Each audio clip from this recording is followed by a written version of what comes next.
If you strip away the populist rhetoric, some of Donald Trump's most famous policies use the same playbook as ideologies he spent his career fighting against. Let's start with tariffs.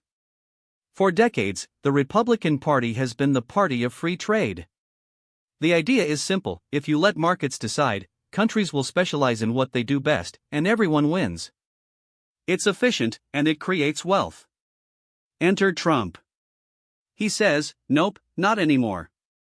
He slaps tariffs on everything from steel to washing machines.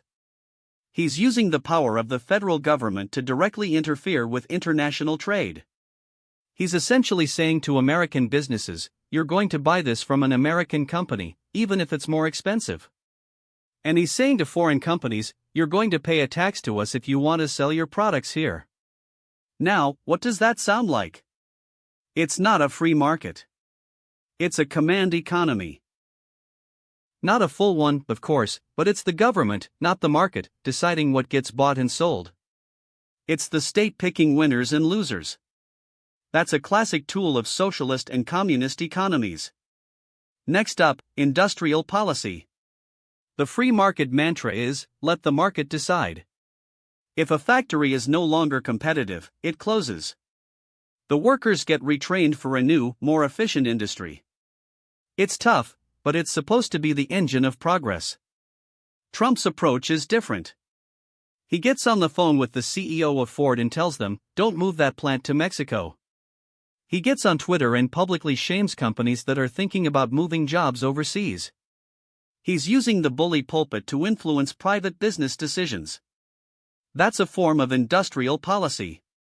He's saying, I, the head of the state, am going to decide which jobs and which industries are important, and I'm going to use the power of the government to protect them. Again, this is a staple of planned economies and state-led development models. The government, not the invisible hand of the market, is directing resources. And finally, America First economic nationalism. Traditional free market capitalism is inherently globalist. It's about multinational corporations, global supply chains, and the free flow of capital. It's not about national borders. Trump's America First is the opposite. It's about putting the economic interests of the United States above all else. It's about building a self-sufficient national economy, even if it means sacrificing the benefits of global trade. This isn't free market capitalism. It's an inward-looking, state-centric economic model. And while the goal is to protect American jobs and wealth, the methods, protectionism, tariffs, and state-directed industrial policy, are all from the playbook of command economies and nationalist movements that prioritize the state over the free market. Let's talk about the color red.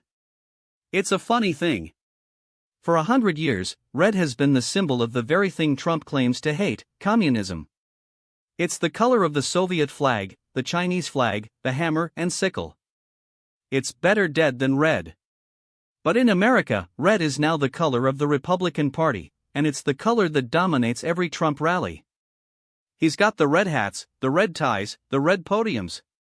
It's like he's trying to brand himself as the world's most successful commie, but he just calls it patriotism instead. So, is Donald Trump really a commie or a socialist? No, of course not. But the tools he uses to achieve his populist and nationalist goals are a radical departure from traditional Republican orthodoxy.